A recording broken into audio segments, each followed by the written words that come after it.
నమస్కారం. శోభనపు రాత్రి, కన్నెపిల్లలు తొలి స్పర్శ, తొలి ముద్దు, తొలి సమాగమం గురించి కన్న కలలు, పెళ్లి కాని కుర్రాళ్ళు తమ సామర్థ్యం, తనువుల సాహిత్యం, అందులోని స్వర్గపు సుఖం గురించి అల్లుకున్న ఊహలు, అనుభవాల్లోకి వచ్చే మొదటి రాత్రి. మంచం పైన పరిచిన లిల్లీలు, లవ్లీ కపులైన రవళి సందీప్ రాసక్రీడలో నలిగి తరించడానికి స్వాగతం పలుకుతున్నాయి. ఒకరినొకరు వలచి వలిపించుకుని ఆపై మనువాడిన జంటది.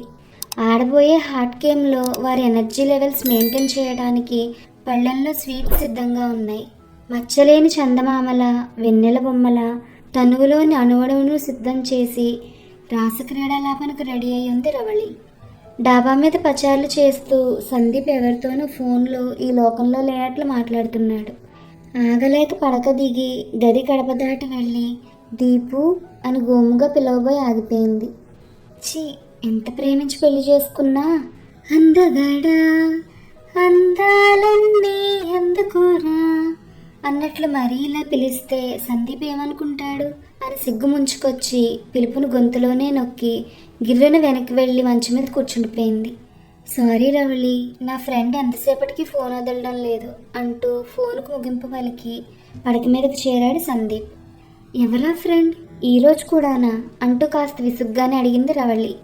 ఈరోజు కాబట్టి కాస్త ఎక్కువసేపు మాట్లాడాడు. వేసుకున్న లాల్చీ చేతులు పైకి మడుచుకుంటూ హుషారుగా చెప్పాడు. అయోమయంగా చూసింది రవళి. మొదటి రాత్రి టిప్స్ చెప్పాడు అన్నాడు కన్నుగీడుతో. ఛీ, సిగ్గుతో ముడుచుకుపోయింది. అందమైన గులాబీ నిన్నాళ్ళు చూశాను, ముడుచుకున్న సిగ్గుల మల్లె మొగ్గను ఇప్పుడే చూస్తున్నాను అన్నాడు కౌగిట్లో బంధిస్తూ. అంతలోనే అణువణువు అందంతో తునికిసలాడుతున్న నీ అవయవ సౌందర్యం చూస్తుంటే బొకేలో ఏ పువ్వును ముందుగా ఆక్రమించాలో తెలియని వాడిలా అయోమయానికి గురవుతున్నాను అన్నాడు దీపిక్ కళ్ళల్లో కళ్ళు పెట్టి గుచ్చి చూస్తూ. ఆ ఘనకీర్తికి మురిసి ఇక్కడి నుండి మొదలెట్టరాదు అన్నట్లు కమలాల్లాంటి కనురెప్పలు వాల్చేసి ఐడియా ఇచ్చింది రవళి. కనురెప్పలపై ఒక ముద్దు, చిక్కిలిపై ఇంకోటి, మెడవంపులో ముచ్చటగా మూడో ముద్దు, అధరంపై రుధిరం చిప్పిల్లిందా అన్నట్లు గాఢమైన ముద్దు, ఎర్రబడ్డ పెదవులు చూసి తనని ఇబ్బంది పెడుతున్నాననే భావనతో టక్కున ఆగిపోయాడు సందీప్.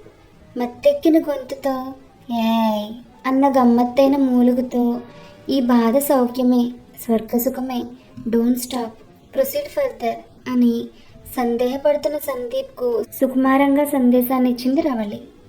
శరీర మైదానంలో సరసాల సిక్సర్లతో హద్దులు దాటిన సిగ్నల్తో రెచ్చిపోయాడు సందీప్.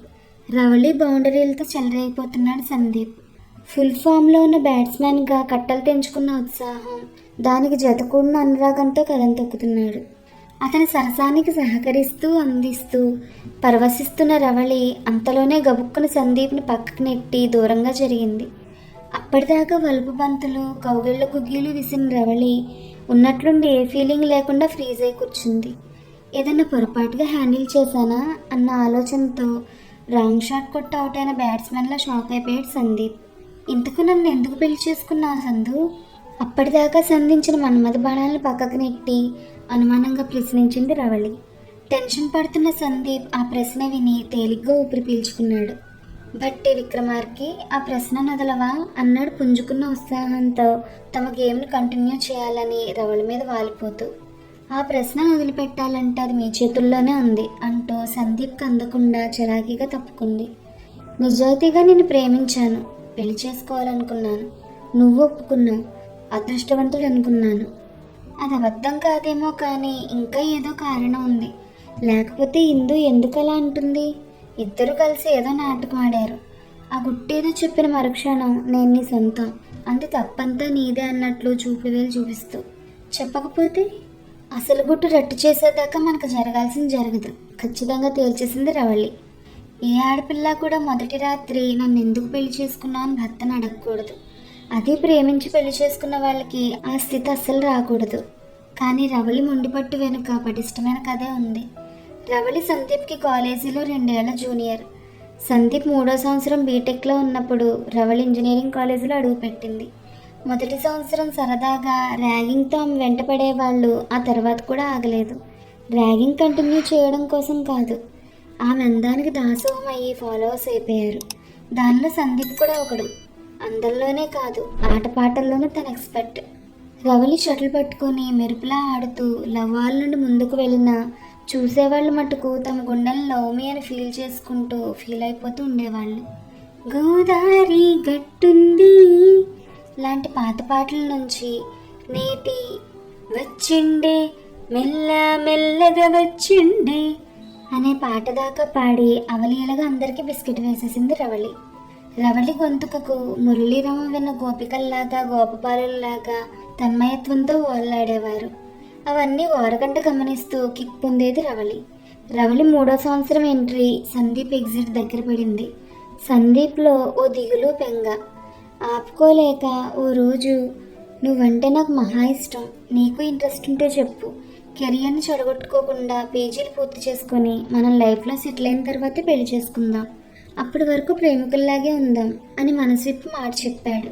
తన చుట్టూ తిరుగుతూ ప్రపోజ్ చేసిన గ్రూప్లో సందీప్ కూడా జాయిన్ అయ్యి ఇంకో నెంబర్ పెరిగినందుకు గర్వపడిందే కానీ పెద్దగా కేర్ చేయలేదు. అందుకే మరుక్షణం ఆలోచించకుండా అరక్షణంలోనే నో చెప్పేసింది రవళి. కష్టపడ్డ మనసుతో కనుమరుగయ్యాడు సందీప్. ఆ తర్వాత 6 ఏళ్లకు ఆమెకు ఎదురయ్యాడు సందీప్ ప్రాజెక్ట్ మేనేజర్ రూపంలో.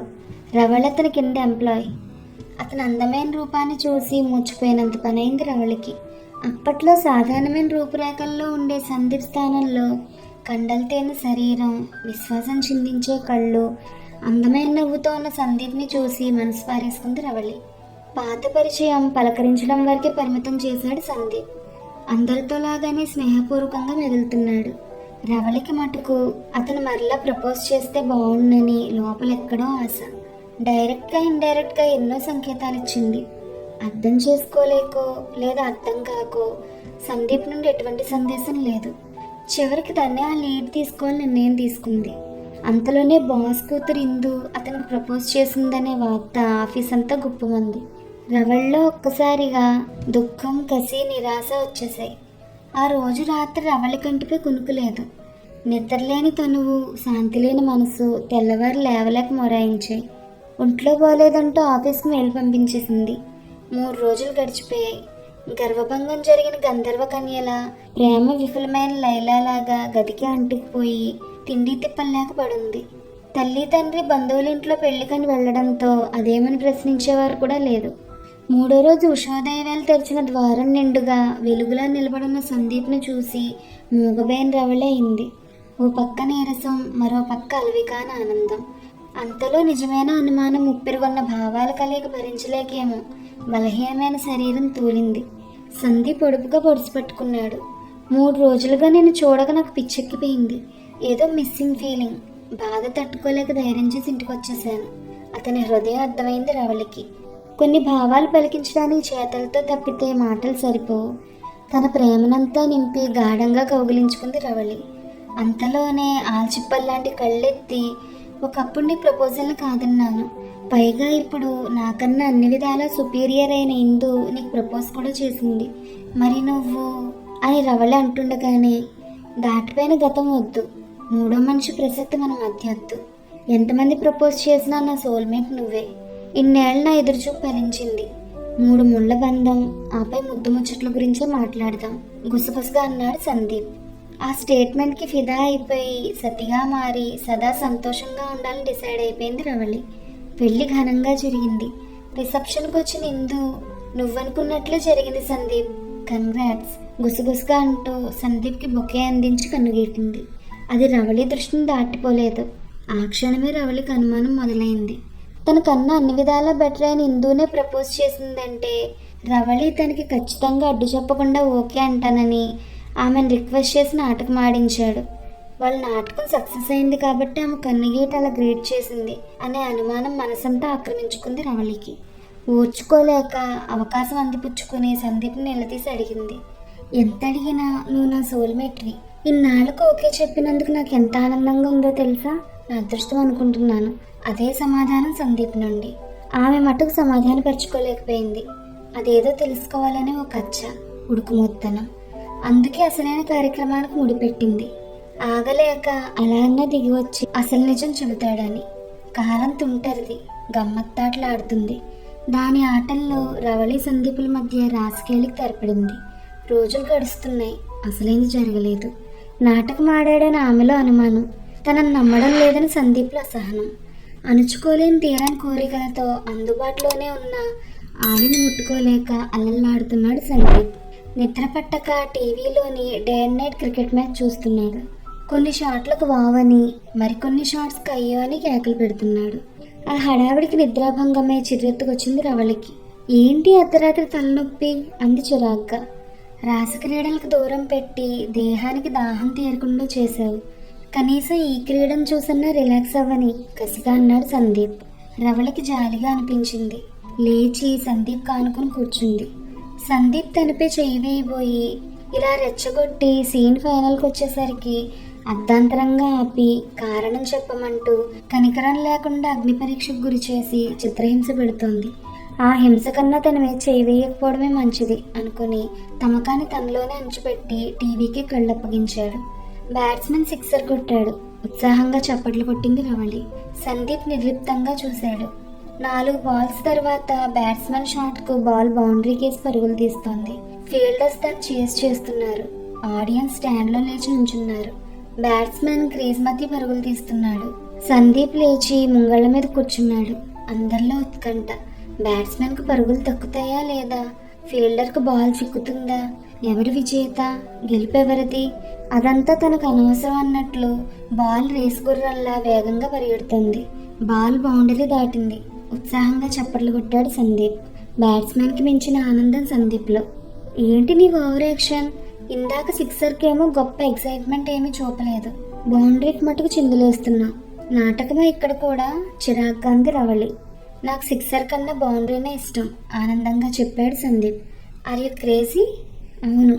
ఏం జరిగిందో అర్థమయ్యేలోపే అతివేగంగా జరిగిపోయే సిక్సర్ కన్నా నాకు బౌండరీనే ఇష్టం. గ్రౌండ్ మీద చిక్కకుండా పరిగెట్టే బాల్, దాని వెనుక ఫీల్డర్స్ చేజింగ్, క్రీజ్లో బ్యాట్స్మెన్ అరుపులు, ఈ లోప దొరకపుచ్చుకొని విసిరేస్తే బ్యాట్స్మెన్ రన్అట్ అవుతాడా అనే టెన్షన్. ఆ విధంగా ఆడే 2 టీమ్స్తో పాటు చూసేవారందరిలో కూడా టెన్షన్ బిల్డ్ చేసే బౌండరీయే నాకు మహా ఇష్టం. ఏంటి అర్థం లేని మాటలు? ఇందును కాదని నిన్ను పెళ్లి చేసుకోవడానికి కూడా అదే కారణం. వాట్? నువ్వు చెప్పేదేంటో నీకు అర్థమవుతుందా? షాక్గా అరిచింది రవళి. నిజమే చెప్తున్నాను. తను నాకు ప్రపోజ్ చేసింది. నాకు నీ మీద మనసుందని చెప్పాను. నాకన్నా తను దేనిలో గొప్ప అని నిలదీసింది. నాకు సిక్సర్ కన్నా బౌండరీనే ఇష్టమని చెప్పాను. అధికారం పక్కన పెట్టి అర్థం చేసుకుంది. అందుకే అడ్డు తగలలేదు అన్నాడు సందీప్. కథలు చెప్పకు అంది రవళి. అవును రవళి, ఇందు అంటే అందరూ పడిచేస్తారు. ఆమె అందం, డాబు, దర్పం అలాంటిది. కానీ పెదవిప్పి ప్రపోజ్ చేసే ధైర్యం ఎవరికీ లేదు. ఆమె అందరి ద్రాక్ష. మన ఆఫీస్లో ఆమె గురించి ఆలోచించే వాళ్ళు కూడా లేరు. సో ఆమె ప్రపోజల్కి నేను అంటే ఒక్క షాట్తో టక్కుమని సిక్సర్ పీకినట్లు తంతే బూరల బుట్టలో పడ్డట్లు మా మ్యారేజ్ అయిపోయేది. పోటీ పడడం గెలవడం అనేదే లేదు. అదే నీ చుట్టూతో అయితే కాలేజ్ నుండి ఆఫీస్ దాకా ఎప్పుడూ పోటీనే. నువ్వెవరికి దక్కుతావనే ఆలోచన. నాకు నువ్వు దక్కాలనే ఆశ. శాశ్వతంగా నా దానివయ్యి నేను గెలవాలనే కోరిక. చివరికి నువ్వు నాకు దక్కావు. ఇదే ఇందుకు వివరించి చెప్పాను. అందుకే రిసెప్షన్ రోజు నీ బౌండరీ నీకు దక్కింది, నువ్వనుకున్నట్లే అయింది అని ఇందు సరదాగా అంది. నన్ను అపార్థం చేసుకున్నావు. మరి ఈ విషయం ఎందుకు ఇన్నాళ్ళు చెప్పలేదు? అనుమానంగా అడిగింది రవళి. తన సిక్సర్ అని, నిన్ను బౌండరీ అని అంటే నువ్వు చిన్నబుచ్చుకుంటావని నంగిగా చెప్పాడు సందీప్. రవళికి సందీప్ చెప్పింది ఒక్క క్షణం అర్థం కాలేదు. అర్థమైన మరుక్షణం కరెక్టే, అలా ఎలా అంటావు అంటూ పిడికిలు బిగించి గుద్దుతూ మీద పడింది. 2 చేతులు పట్టుకుని ఆపి మీదకు లాక్కుని పెదవులు అందుకోబోయాడు. మొహం తిప్పేసి ముద్దును తోసిపుచ్చింది. ఆలింగనం చేసుకోబోయాడు. వెనక్కి అడుగులేసి కౌగిలంతా కత్తిరేసింది. అలా అందకుండా అందించకుండా మొదలెట్టి అవస్థ పెట్టి చివరకు మోహనంగా అయ్యి సరసాని సహకారం మొదలెట్టింది. ఇందాకటి నుండి ముద్దులకు హద్దులు గీసి కౌగిళ్ళను కట్ చేసి అందకుండా ఏడిపించి సతాయించి చేరువవ్వడం ఎంత మజాగా ఉందో తెలుసా? ఇలాంటి బౌండరీలు నాకు ఇష్టం అన్నాడు మెడవంపులో మొహాన్ని చేర్చి సందీప్. అలా అయితే అబ్బాయి గారు ఇంకో బౌండరీ ట్రై చేస్తారా అంది కిలకిలా నవ్వుతూ. నోను కంగారుగా అన్నాడు సందీప్. పోనీ సిక్సర్? ముక్కు మీద ముద్దు పెడుతూ ముద్దుగా అడిగింది రవళి. అస్సలొద్దు బెంబేలు పడిపోయాడు సందీప్. మరి అల్లరిగా అడిగింది Ravali. No boundaries, no sixers. Win over another game, become one ఆడదాం అంటూ అణువణువును ఆక్రమించుకుంటూ సందీప్ తనువు సమర్పిస్తూ తన్మయురాలయ్యి రసరాజ్యానికి రాణి అయి స్వర్గసుఖాలను కానుగ్గా అర్పిస్తూ రవళి ఇద్దరు విజేతలయ్యే ఆట మొదలైంది. Please like, share, subscribe to our channel. Thank you.